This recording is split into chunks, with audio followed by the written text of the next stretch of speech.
नमस्कार. कुछ तो हटकेच्या आजच्या भागामध्ये मी क्रांती तुमचं स्वागत करते. कुछ तो हटकेमध्ये आपण वेगवेगळी करिअर तुमच्या समोर आणतोय, करिअरच्या संधीबाबत आपण चर्चा करतोय. तसंच काही छोटे व्यवसाय सुद्धा आपण यातून तुमच्या समोर आणणार आहोत. आज आपल्याकडे अशीच एक आईस्क्रीम क्वीन आली आहे, जिने घरगुती आईस्क्रीमचा व्यवसाय सुरू केला आणि आता पुढे ती त्याच्याकडे करिअर म्हणून बघायला लागली आहे. तर आजच्या कुछ तो हटकेमध्ये मी आईस्क्रीम क्वीन आकांक्षा बापटचं स्वागत करते. हाय आकांक्षा. हॅलो. नमस्कार. नमस्कार. आकांक्षा, आता मी तुझी ओळख करताना असं म्हटलं की आईस्क्रीम क्वीन, बरोबर? तर आम्हाला सुरुवातीला सांग, आईस्क्रीम क्वीन हे नक्की काय आहे? आईस्क्रीम क्वीन हा माझा एक प्रोप्रायटरशिपचा छोटासा बिझनेस आहे, जो मी 2020 मध्ये चालू केला लॉकडाऊनच्या दरम्यान. तर त्याच्या पाठची स्टोरी अशी होती की जस्ट माझी 12वी झाली होती आणि मी BSc चाइल्ड सायकोलॉजी ह्युमन डेव्हलपमेंटला ऍडमिशन घेतली होती. पण कोविड आला, त्यामुळे आपण सगळेच घरी बसलो होतो. सो बेसिकली तेव्हा काय झालं की एकतर आईस्क्रीम खाता येत नव्हतं, बाहेरचं कुठच्याही प्रकार बंदीच होती सगळ्या ह्याच्यावरती. सो मग मी घरी काही प्रयोग करायला लागले. मी त्याच्या आधी एक छोटासा 7 तासाचा कोर्स केला होता आईस्क्रीमचा. सो मला बेसिक आयडिया होती. कसा होता तो कोर्स? ऑफलाईन की ऑनलाईन? ऑफलाईन कोर्स होता. हा, लकीली मला ऑफलाईन करायला मिळाला तो कोर्स. मी तो कोर्स केला आणि मग घरी मी हळूहळू आईस्क्रीम करायला लागले, कारण घरच्यांना सगळ्यांनाच आईस्क्रीम इतकं आवडत होतं की मग ते हळूहळू वेगवेगळे फ्लेवर सुद्धा त्याच्यात डेव्हलप होत गेले. आईस्क्रीमचं हे चालू केलं. मग कोविडच्या दरम्यान घरच्यांना, आजूबाजूच्यांना सगळ्यांनाच थोडं थोडं आईस्क्रीमची टेस्ट मी करायला देत होतीस. एक नमुना म्हणून म्हणतात तसं. पण तेव्हा माझ्या डोक्यात असं काहीही नव्हतं की मला आईस्क्रीम विकायचंय किंवा मला बिझनेसच आईस्क्रीमचा करायचा आहे, असं माझ्या डोक्यात तेव्हा काहीही नव्हतं. पण मग आमच्या शेजारी एक जण होते, त्यांच्याकडे पाहुणे येणार होते आणि त्यांना स्वतःना आईस्क्रीम खूप आवडतं. तर मग ते मला म्हणाले की मी तुला ऑर्डर देतो, तू देशील का मला आईस्क्रीम बनवून? तर तेव्हा मी त्यांना ऑर्डर नकोच म्हणत होते की मी असंच बनवून देते तुम्हाला. पण मग माझ्याच डोक्यात हा विचार आला की आपण तसेही घरीच बसलोय, आपण अभ्यासच करतोय फक्त, तर एक जर संधी आली आहे तर तिचा स्वीकार का करायला नाही पाहिजे. त्यामुळे मग मी ते ऍक्सेप्ट केलं आणि फर्स्ट ऑर्डर विथ प्रॉफिट मी त्यांना बनवून दिलीस. बरं, तू आता शिकतेस, बरोबर ना? त्याबद्दल पण आम्हाला सांग ना, तू सध्या काय शिक्षण घेतेस आणि कसं चाललंय? म्हणजे दोन्ही तुला जमतंय का? हो, म्हणजे मी आता MSc फायनल इयरला आहे. MSc इन बिझनेस मॅनेजमेंट मी करते. SMDTचाच कोर्स आहे हा.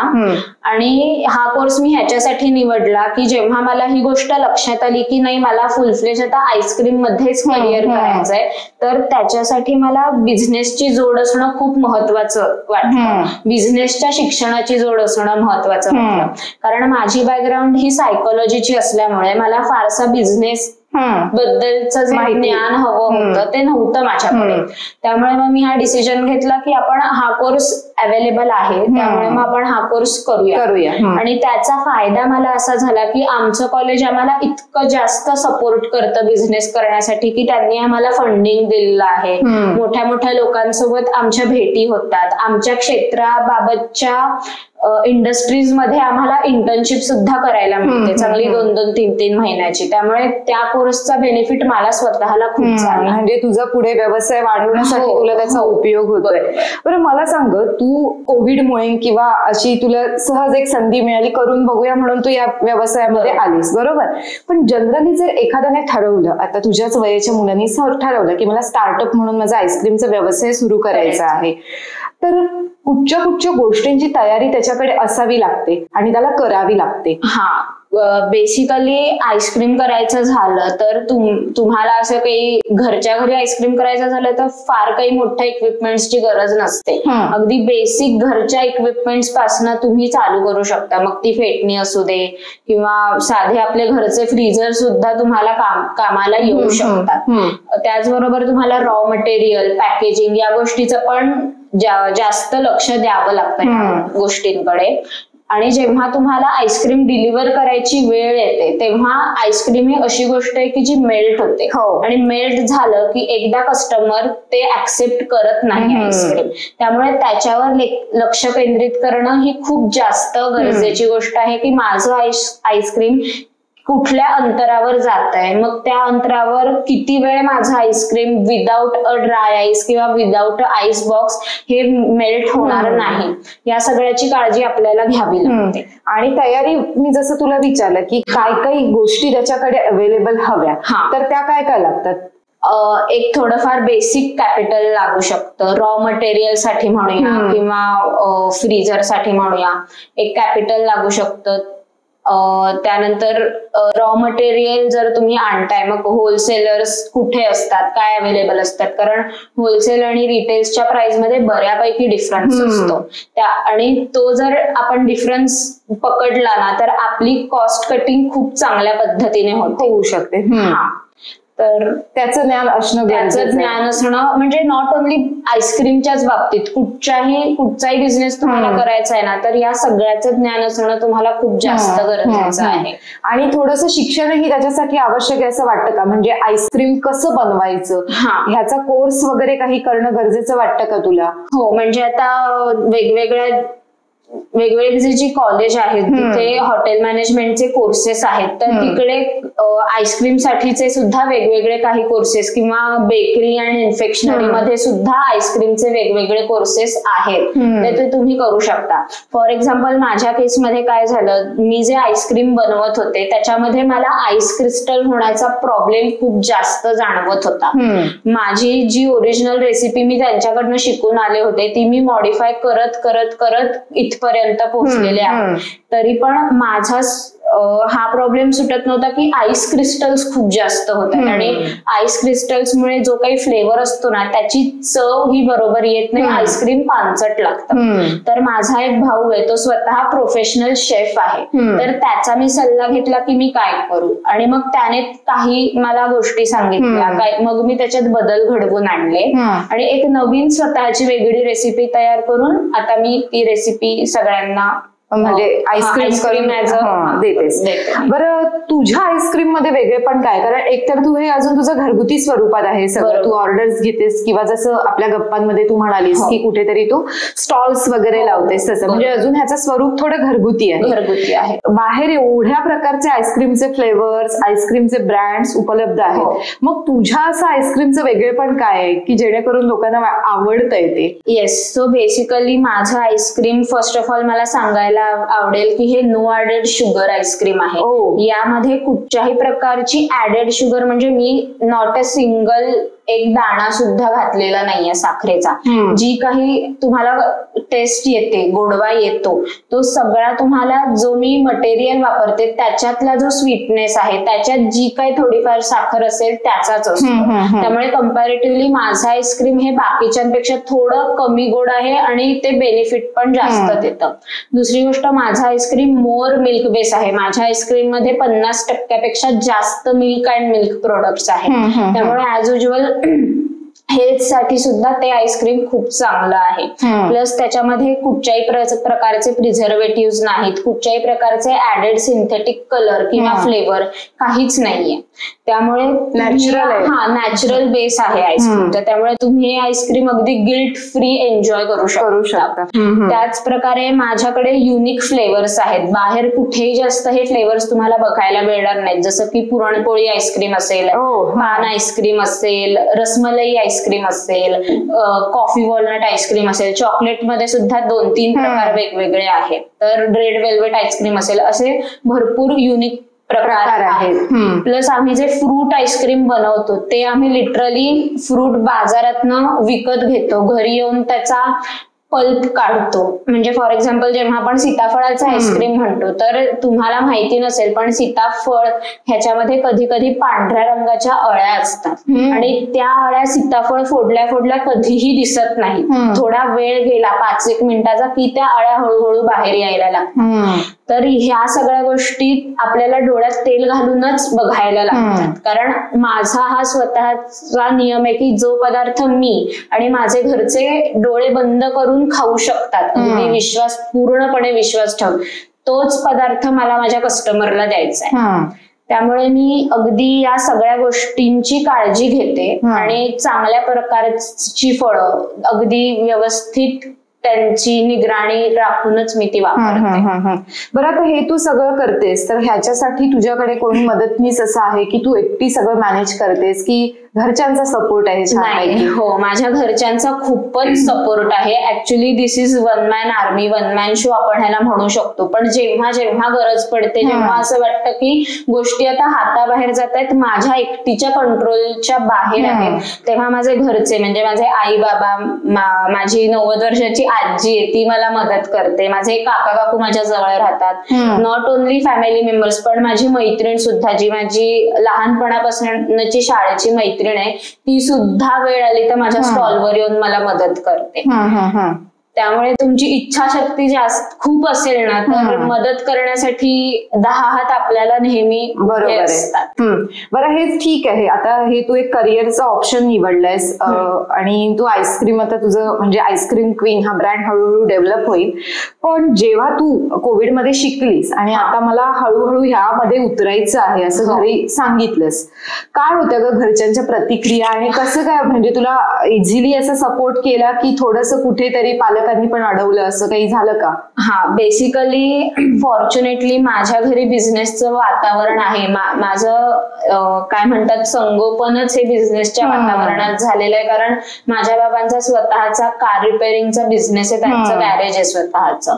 प्लस आमच्याकडे माझा काका आहे, त्याचा रिअल इस्टेटचा स्वतःचा बिझनेस आहे. त्यामुळे तसा काही विरोध नव्हता. पण आई बाबांचं म्हणणं एकच होतं की शिक्षणावर आधी फोकस कर, तू एवढ्या लहान वयापासून बिझनेस मध्ये काही उतरायची गरज नाहीये. पण माझं असं होतं की आतापासून जर चालू केलं तर शिक्षण संपता संपता मला कुठेतरी क्लिअर पिक्चर मिळेल की माझा बिझनेस कुठपर्यंत जाऊन पोहोचेल किंवा तो कुठे जाऊन सक्सेसफुल होईल. त्यामुळे अगदी फुल फ्लेश नाही, पण मी तेव्हापासून हळूहळू चालू केलं.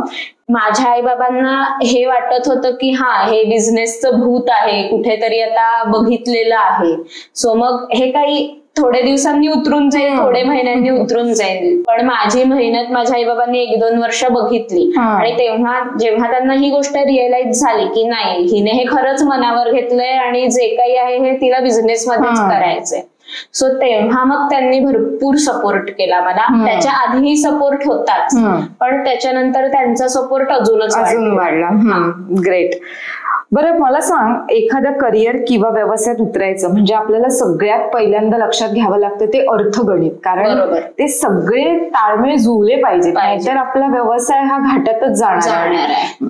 तर अशा वेळी आईस्क्रीम हा असा पदार्थ आहे की काही दिवसांनी तो खराब होणार आहे, बरोबर?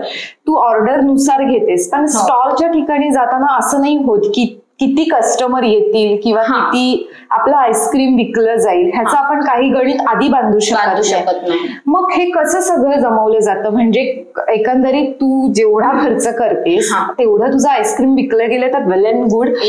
कधी कधी असं होतं की नाही होत असं होतं, पण मग किती त्याचं लाईफ असतं आईस्क्रीमचं, आणि हे कसं गणित, कसं तू अर्थगणित सगळं जमवते? सो बेसिकली मला ही गोष्ट सांगायला आवडेल. बरं झालं तुम्ही हा प्रश्न विचारलात की लोकांना हा खूप मोठा गैरसमज आहे की तुम्हाला बिझनेस करायचा आहे म्हणजे तुमच्याकडे खूप पैसा लागतो, तुमच्याकडे खूप जास्त मोठी जागा असली पाहिजे. असं काहीही नाहीये. जर तुमची इच्छाशक्ती असेल तर तुम्ही लिटरली शून्यातनं या सगळ्या गोष्टी उभ्या करू शकता. आपल्याकडे आज कितीतरी बिझनेसमन्सचं उदाहरण आहे की त्यांनी शून्यातनं या गोष्टी निर्माण केल्या आहेत.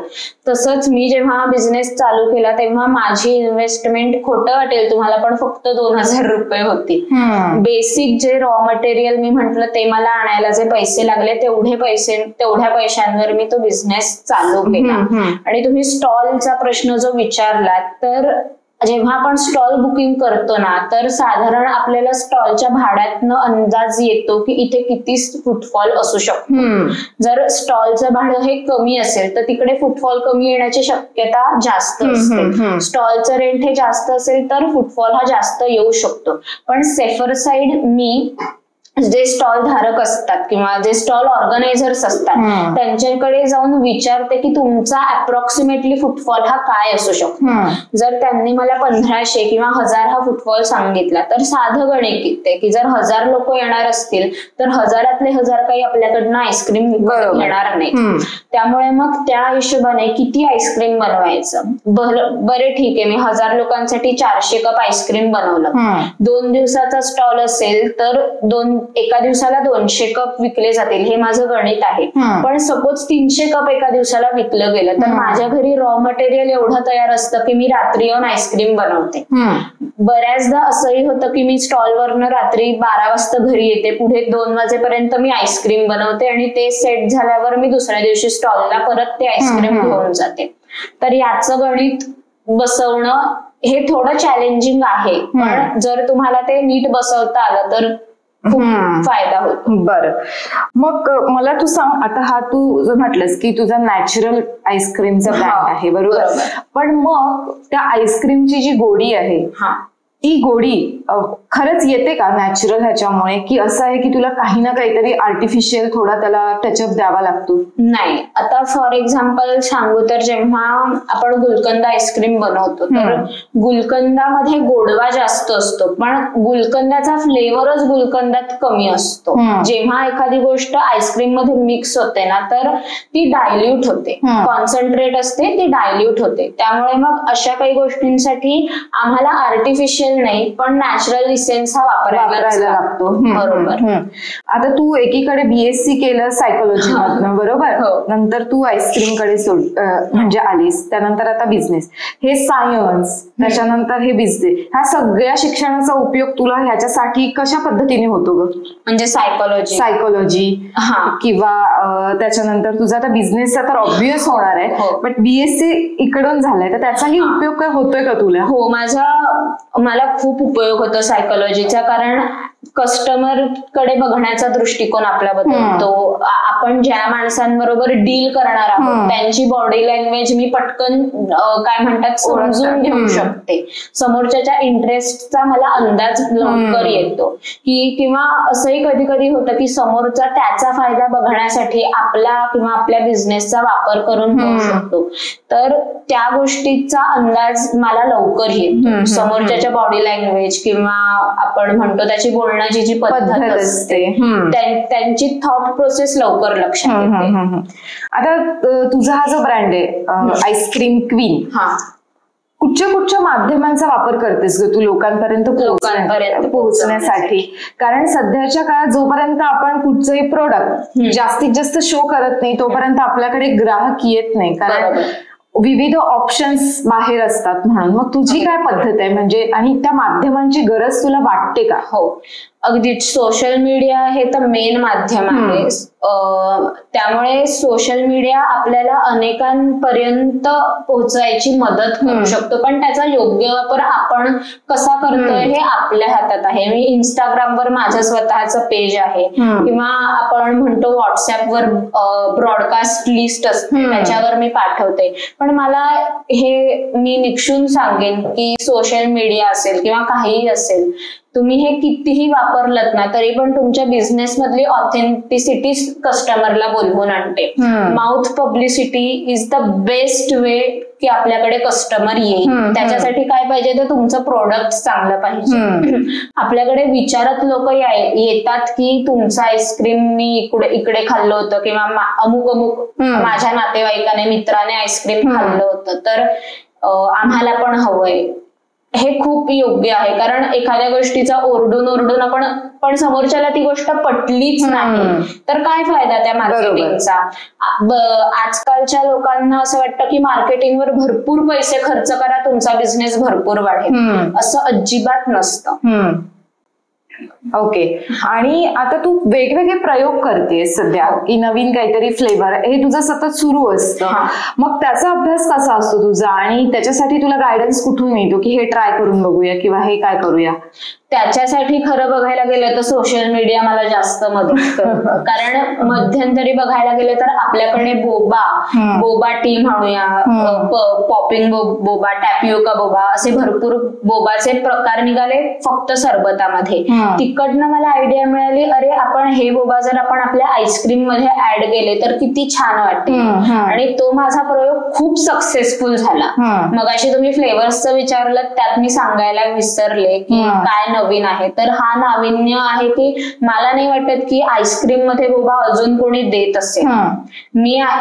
आपल्याकडे ते अवेलेबल आहे. त्यामुळे मग आता ब्ल्यूबेरी असेल तर ब्ल्यूबेरी बोबा असतो वेगळा, किंवा व्हॅनिलावरती मँगो बोबा सुद्धा छान लागतो. असे आपल्याकडे अनेक फ्लेवर आहेत. स्ट्रॉबेरीचा फ्लेवर आहे की स्ट्रॉबेरी आईस्क्रीमवर स्ट्रॉबेरी बोबा. त्यामुळे लोकांना सतत एक नाविन्य लागते आहे. आणि दुसरी गोष्ट, जर तुम्हाला कस्टमरना अट्रॅक्ट करायचं असेल तर सतत तुम्हाला तुमच्या प्रोडक्ट मध्ये, तुमच्या फ्लेवर्स मध्ये बदल घडवून आणावे लागतात. हे खूप जास्त गरजेचं आहे. किती वेळ लागतो ग साधारण तुला एखादा आईस्क्रीम बनवायला? कारण ते सेट होणं वगैरे ह्या ज्या प्रोसेस आहेत ते थोड्या लांबणारे आहेत ना, म्हणून तरी पण आईस्क्रीम बनवायला साधारण मला इन द सेन्स 8 तास तर ते फ्रीज व्हायला, प्रॉपर फ्रीज व्हायला लागतात. त्याच्या आधी 1 तास माझा आईस्क्रीम बनवायला जातो. खरं सांगायचं तर आईस्क्रीम बनवायला किती वेळ लागतो हे त्याच्या क्वांटिटीवर अवलंबून आहे. जर मोठी क्वांटिटी असेल तर वेळ जास्त जातो, लहान क्वांटिटीतलं आईस्क्रीम पटकन बनवून होतं. ओके, आता मला सांग, कधी असं झालंय का की एखादं मी आईस्क्रीम बनवतेय, नवीन ट्राय करते आणि ते फसलं? तर असं कधी होतं का तुझं की तुझे एकदम परफेक्ट सगळी गणित आता बसलेली आहेत व्यवस्थित? नाही. जेव्हा आपण फ्लेवर्स बरोबर खेळतो ना तर ते खूप रिस्की असतं खरं सांगायचं तर. मी म्हंटल तसं आता मी एका आईस्क्रीमच्या इतकी पाठी लागले, पण त्याचा फ्लेवर चांगला होतोय, पण त्या फ्लेवरमुळे आईस क्रिस्टल्स होत आहेत. आता त्यातनं काय मार्ग काढायचा हे खूप जास्त चॅलेंजिंग आहे माझ्यासाठी. त्यामुळे असे अनेक फ्लेवर्स असतात की कधी कधी आपल्याला वाटतं की ह्याचं कॉम्बिनेशन किती छान लागेल, पण प्रत्यक्षात जेव्हा तो फ्लेवर बनून येतो तेव्हा ते आपल्याला पटत नाही की नाही हे बरोबर नाही. बरं, पण आता बघ, बिझनेस म्हटलं, आपण बिझनेस मध्ये उतरलो, करिअर म्हणजे इन्कमचं साधनच आहे हे, पण त्याच्यामध्ये लॉस होतो आपल्याला. मग अशा वेळी निराशा येते माणसाला की आपण हे कंटिन्यू करावं की करू नये वगैरे. असं तुझ्या बाबतीत कधी झालंय का? आणि जर असं होत असेल तर त्याने काय करावं? सो बेसिकली असं माझ्या बरोबर झालेलं आहे की मी आईस्क्रीम बनवलंय आणि ते खपलंच नाहीये, त्यामुळे किंवा विकलंच गेलेलं नाहीये. तर मी अशा वेळेला काय करते की मग ऑफर्स करायच्या आपण वेगवेगळ्या, की लोकांना मग ते अट्रॅक्टिव्ह वाटतं. ऑफर्स ह्या प्रत्येक वेळेला समोरच्याला फसवण्याच्या दृष्टीने नसतात. कधी कधी तो बिझनेस करणाऱ्याचा नाईलाज असतो, ज्याचं बेनिफिट हे कस्टमरला मिळत असतं. त्यामुळे हल्ली आपण म्हणतो की नाही ऑफर्स तर नाही, ऑफर्स म्हणजे काय तर कस्टमरला मूर्ख बनवण्याचं एक माध्यम आहे. तर तसं अजिबात नसतं. सो आणि आपल्याकडे एक मराठीमध्ये म्हण आहे, हंतरुण पाहून पाय पसरावे. आज जर माझ्या खिशामध्ये 10,000 रुपये आहेत तर नॉट नेसेसरी की मी 10,000 सगळे खर्च करेन एखाद्या गोष्टीवरती बिझनेसच्या, आणि उद्या मला त्यातनं 0 रुपये मिळाले तर मी बिझनेस बंद करेन, असं नाहीये.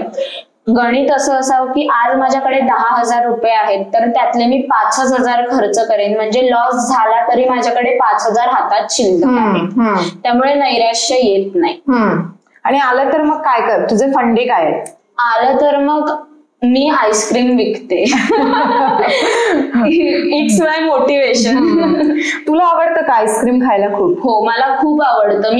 मी खरं सांगू, बऱ्याच जणांचं एक असं बघितलेलं आहे की आम्ही ही इतकी गोष्ट बनवतो ना की आता ती खायची इच्छा असते. जनरली असं असतं. माझं अजिबात तसं नाहीये. मी कुठचंही आईस्क्रीम, कुठचाही फ्लेवर मी कधीही उठून खाऊ शकते.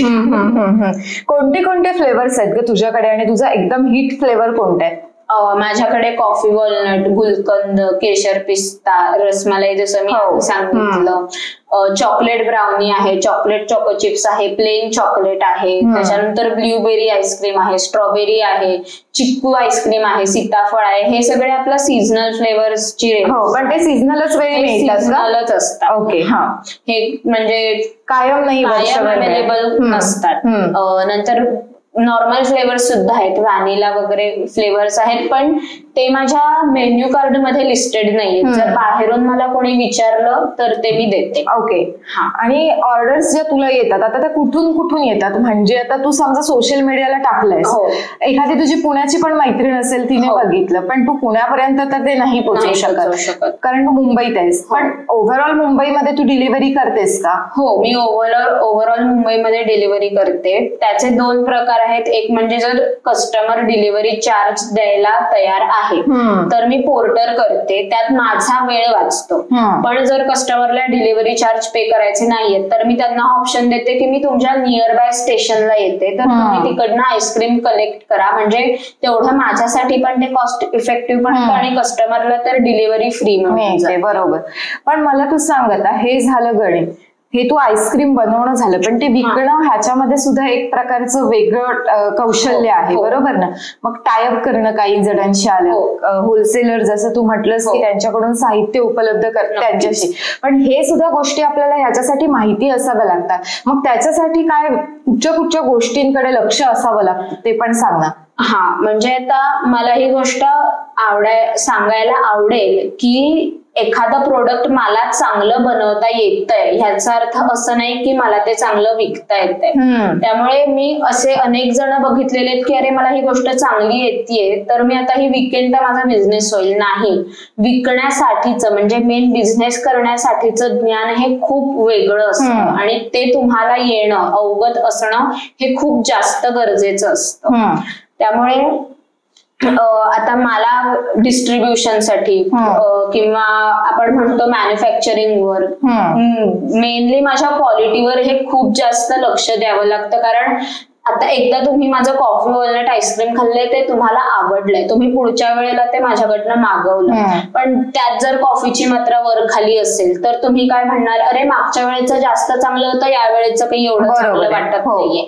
तर त्यावर फोकस करणं हे मला खूप जास्त गरजेचं आहे.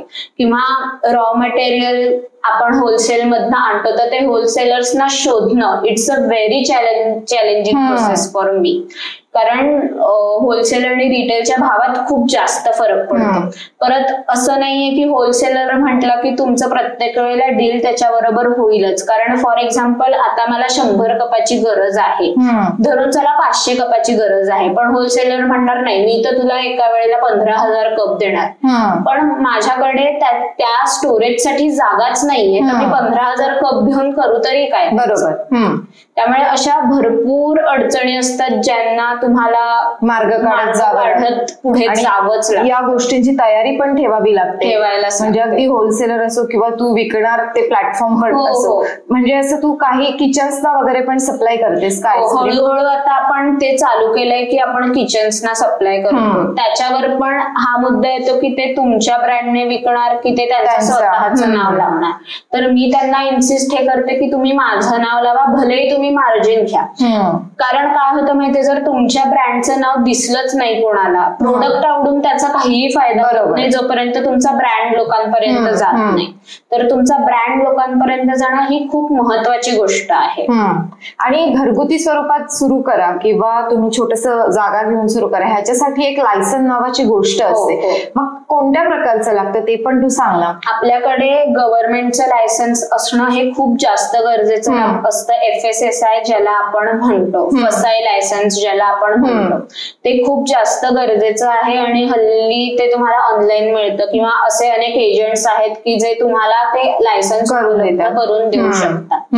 आणि बेसिकली आता आईस्क्रीमचं तुम्ही म्हणाल तर आईस्क्रीमसाठी टेस्ट असतात, वेगवेगळ्या लॅबोरेटरी टेस्ट असतात. आता मी SNDG ची स्टुडंट असल्यामुळे मी त्या लॅबोरेटरी टेस्ट करू शकते किंवा मी त्यांचं शेल्फ लाईफ टेस्टिंग करू शकते, क्वालिटी चेक करू शकते किंवा न्यूट्रिशनल फॅक्ट्स चेकिंग मी करू शकते. तर कुठचंही फूड प्रोडक्ट तुम्ही बनवताना आणि स्पेशली ते मार्केटमध्ये उतरवताना या सगळ्याचं नॉलेज तुमच्याकडे असणं हे खूप जास्त गरजेचं असतं.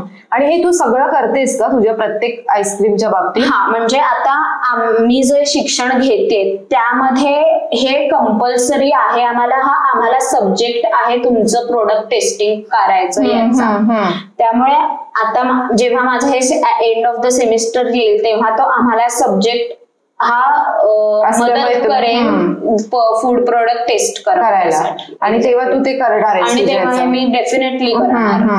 बरं, याच्यासाठी प्रेझेंटेशन पण खूप इम्पॉर्टंट स्किल आहे. म्हणजे नुसतं मी बनवलंय खूप छान आईस्क्रीम आणि आता खूप ते वाहवा गेलं असं होत नाही, ते प्रेझेंटेबल पण राहावं लागतं.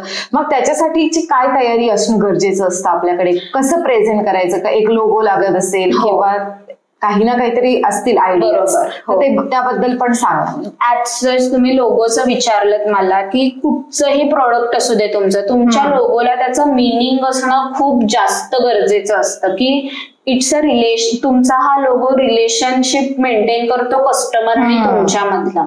फॉर एक्झाम्पल, माझं आईस्क्रीमचा बिझनेस आहे आणि माझ्या लोगोमध्ये आईस्क्रीम हे एलिमेंट दिसूनच येत नाहीये, तर कस्टमरला कसं कळणार की हे माझा आईस्क्रीमचाच बिझनेस आहे? मी तुम्हाला काही गोष्टींची उदाहरणं देईन, की बास्किन अँड रॉबिन्स तुम्ही म्हणाला, तर त्यांच्या लोगोमध्ये 31 हा नंबर येतो, की त्यांचे जे 31 हे फ्लेवर्स आहेत. किंवा होंडाचा लोगो बघितला, त्याचा जो एच आहे, तर कंपनी मधला माणूस आणि कस्टमर हे एकमेकांना शेक हँड करतात, असा हा त्यांचा लोगो आहे. सो प्रत्येक लोगोला एक मिनिंग असणं खूप जास्त गरजेचं आहे. प्रेझेंटेशन तुम्ही म्हणाल की इनिशियल स्टेजला आपल्याला ते एवढं करणं जमत नाही, पण फॉर एक्झाम्पल आता व्हिजिटिंग कार्ड्स बनवणं किंवा तुमच्या लोगोचे स्टिकर्स बनवणं, आजकाल AI मुळे किंवा कॅनव्हा असे बरेचसे ऍप्लिकेशन्स आहेत ज्याच्यामुळे या सगळ्या गोष्टी तुम्ही अगदी सराईतपणे करू शकता. तुम्हाला फक्त प्रॅक्टिस त्याच्यासाठी करावी लागते. आता मी माझं सांगते, तर जे काही माझं मेन्यू कार्ड असेल किंवा ऑफर्स साठी जे काही आपल्याला पॅम्पलेट्स वगैरे लागतात, ते मी स्वतः कॅनव्हावरती बनवते. मी कुठच्याही वेब डिझायनर ची मदत घेत नाही. त्यामुळे तुम्हाला जर प्रॅक्टिस असेल कॅनव्हा वगैरे वापरायची, तर ते तुम्ही सराईतपणे, म्हणजे या गोष्टी सुद्धा व्यवसायात उतरताना आपण लक्षात ठेवल्या पाहिजे की सगळ्या चहू बाजूनी आल्या पाहिजे. आणि त्याचा फायदा आपल्याला असं पुढे काय होतं माहितीये, जर आता मी या सगळ्या गोष्टी एकटीने केल्या आणि पुढच्या वेळेला मी 4 माणसं कामाला ठेवली, तर उद्या मी त्यांना ते शिकवू शकते. किंवा एखादी गोष्ट मला बरोबर वाटली नाही, तर मी ती तशी करून घेऊ शकते. मला कोणी त्या गोष्टीत फसवणार नाही. आणि जर ओनरला एखादी गोष्ट, सगळ्या गोष्टी येत असेल ना, तर त्याच्या हाताखाली काम करणाऱ्या एम्प्लॉईला तो एक धाक राहतो की माझ्या ओनरला सगळं लागतंय, म्हणजे त्याला माझी गरज कामासाठीच आहे फक्त. किंवा एम्प्लॉईला असं वाटलं नाही पाहिजे उद्या जर मी सोडून गेलो तर माझ्या ओनरचं काय होईल. त्यामुळे तुम्हाला सगळं येणं, तुम्हाला तुमच्या क्षेत्रातली इत्थंभूत माहिती हे सगळं गरजेचं आहे. गुड. आता यापुढे तुझं ड्रीम म्हणजे काय आहे? कारण तू एकतर शिकतेस आणि हे हळूहळू तुझं याच्यामध्ये प्रयोग चालू आहे, पण तुझं मेन आता फायनल ड्रीम काय आहे? माझं फायनल ड्रीम म्हणजे आता मी हे सगळं घरगुती प्रमाणावर करते, पण लवकरच मला हे कमर्शियल स्टेजला न्यायचं आहे. मला माझा स्वतःचा एक ब्रँड तयार करायचा. म्हणजे प्रत्येक वेळेला समोरच्याशीच कॉम्पिटिशन करणं हा हेतू नसतो, की नाही माझं आईस्क्रीम, ह्यांचंच आईस्क्रीम या स्टेजला आहे तर माझं त्यांच्यापेक्षा वरचढच व्हायला पाहिजे. नाही, कारण प्रत्येक आपल्याकडे एवढी पॉप्युलेशन आहे, बरोबर, की मी एकटी आईस्क्रीम बनवूच शकत नाही. आपल्याला 10 ब्रँड सोबतच पुढे जायचंय जर आपल्याला आईस्क्रीम इंडस्ट्री मोठी करायची असेल तर. त्यामुळे मला त्या ब्रँडच्या बरोबरीने उभं राहायचंय. हे माझं स्वप्न आहे. मला कोणालाही पाठी सोडायचं नाहीये किंवा कोणालाही कमी लेखायचं नाहीये, पण मला त्यांच्या बरोबरीने उभं राहायचंय. आज तुम्ही बघाल तर गल्लीमध्ये एवढे वडापावचे स्टॉल असतात, पण ते सगळे व्यवस्थित चालत असतात ना. असं कधीही होत नाही की एकच वडापावचा स्टॉल आहे गल्लीमध्ये आणि तोच चालतोय. त्यामुळे आपल्या देशामध्ये ही गोष्ट खूप चांगली आहे की आपल्याला प्रत्येक गोष्टीला डिमांड खूप चांगली, बस तुम्हाला सप्लाय करायची खोटी आहे.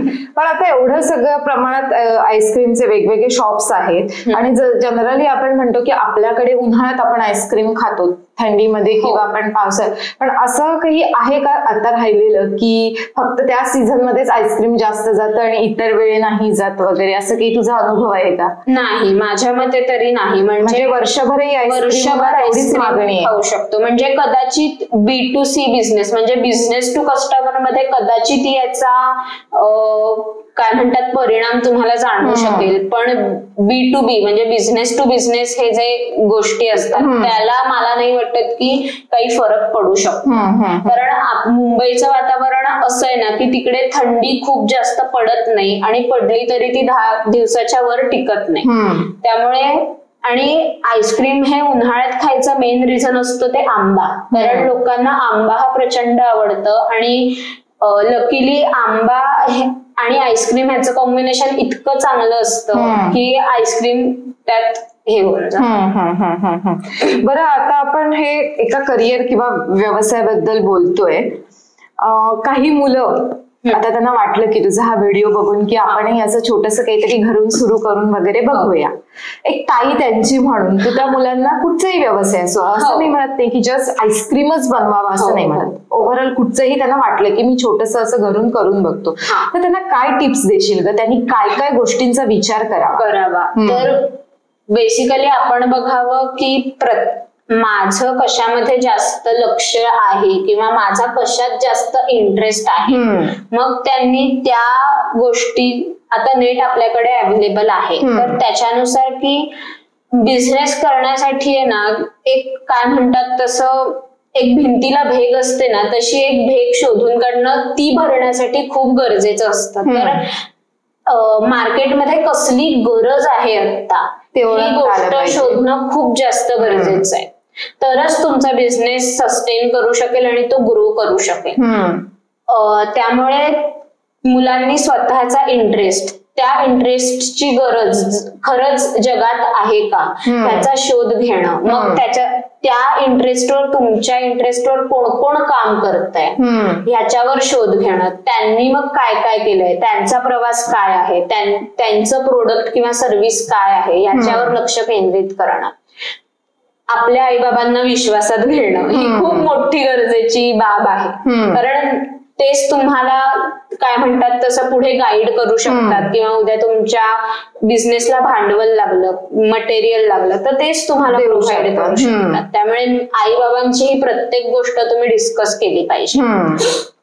मग त्याचबरोबर तुम्ही जे शिक्षण घेताय ते शिक्षण तुम्हाला जो बिझनेस करायचा आहे ह्याच्यासाठी किती उपयुक्त आहे किंवा उपयुक्त नसेल तर कुठचं शिक्षण घेणं त्याच्यासाठी जास्त गरजेचं आहे हे तुम्ही बघू शकता. तसंच मग मार्केट सर्वे येतो, कस्टमर सर्वे येतो, या सगळ्या गोष्टी तुम्हाला करायला लागतात. मग बेसिकली हे सगळ्या गोष्टी तुम्ही कराल पण तुम्ही ते प्रोडक्ट किंवा ती सर्व्हिस मार्केटमध्ये कुठच्या भावाला देऊ शकता. मग त्यामध्ये तुमचं प्रॉफिट किती होणार, तुम्हाला किती मार्जिन मिळणार या सगळ्या गोष्टी बघणं खूप गरजेचं आहे. हल्ली आपल्याकडे हा ट्रेंड निघालाय की सुरुवातीला प्रॉफिट झालं नाही तरी काहीही हरकत नाही. पण मी ह्याच्या पूर्ण विरुद्ध मताची आहे. जर तुम्ही 1 डे पासून प्रॉफिट करत असाल ना तर तेच पैसे तुम्ही रोलिंग मध्ये लावून तुमच्या बिझनेस मध्ये लावाल आणि त्याच पैशाने तुमचा बिझनेस वाढेल. प्रॉफिट आपण कमवणं म्हणजे त्या पैशावर आपण मजा मारणं ह्याचा तसा अर्थ होत नाही. तो पैसा तुम्ही परत बिझनेस मध्ये गुंतवू शकता. याच्यासाठी प्रॉफिटेबल असणं खूप जास्त गरजेचं असतं. Okay, great. म्हणजे तू छान अगदी मुलांना समजेल अशा भाषेत तू सांगितलेस. तुझं जे ड्रीम आहे त्याच्यासाठी माझ्याकडून आणि आमच्या टीम कडून मनपूर्वक शुभेच्छा तुला. तुझा ब्रँड असा मोठा होऊ दे आणि खूप खूप शुभेच्छा तुला यासाठी. आणि आज आमच्याकडे आलीस, तू छान ह्या करिअर बद्दल तुझ्या एकंदरीत अनुभवाबद्दल आम्हाला सांगितलंस त्याबद्दल थँक्यू सो मच. मी पण खूप तुमचे आभार मानेन. वयम मासिक, वयम चॅनल्सचे, तुमच्या पूर्ण टीमचे, शुभदा मॅमचे आभार मानेन की त्यांनी मला ही संधी दिली इतक्या इनिशियल स्टेजला असताना सुद्धा. नाही तर माझ्यापेक्षा कितीतरी मोठे एंटरप्रेन्योर्स तुम्हाला सहजपणे उपलब्ध झाले असते. पण आज तुम्ही मला बोलवलं तर it's very honourable for me. Thank you so much. Welcome. आणि मुलांना कळणं गरजेचं आहे, यंग मुलांना पण, की आपण अशा या वयात हे करू शकतो. आणि मी या माध्यमातून कळकळीची विनंती करेन की आज मराठी माणसाने बिझनेस करणं ही काळाची गरज आहे. कारण नोकरीच्या संधी आपल्याकडे हव्या तितक्या अवेलेबल नाहीयेत. म्हणजे किती उच्च शिक्षित लोक आज नोकरी नसल्यामुळे घरात बसलेले मी स्वतः बघितलेले आहेत. तर आपण हा साधा विचार करावा की जर मी माझ्या सकट 4 लोकांना एखादी संधी उपलब्ध करून देऊ शकतोय तर मी हे करायलाच पाहिजे, ह्याचा प्रत्येकाने विचार करायला पाहिजे. त्याचबरोबर मी आपल्या मराठी माणसांना सांगेन की तुम्ही जे मराठी उद्योजक आहेत प्लीज त्यांना सपोर्ट करा, कारण तुमच्या सपोर्ट शिवाय आमच्यासारखी छोटे बिझनेसवाले हे पुढे जाऊच शकणार नाही. Not only financial but moral support करा, असं मी त्यांना कळकळीने सांगेन. थँक्यू सो मच, खूप छान सांगितलंस तू. आणि तुम्हाला हा व्हिडिओ कसा वाटला ते आम्हाला कमेंट करून जरूर कळवा. व्हिडिओ लाईक करा, शेअर करा आणि आमच्या युट्यूब चॅनलला अजून सबस्क्राईब केलं नसेल तर जरूर सबस्क्राईब करा. तसंच वयम हे आमचं मासिक आहे, या मासिकाचे सभासद नसाल तर जरूर सभासद व्हा. Thank you so much.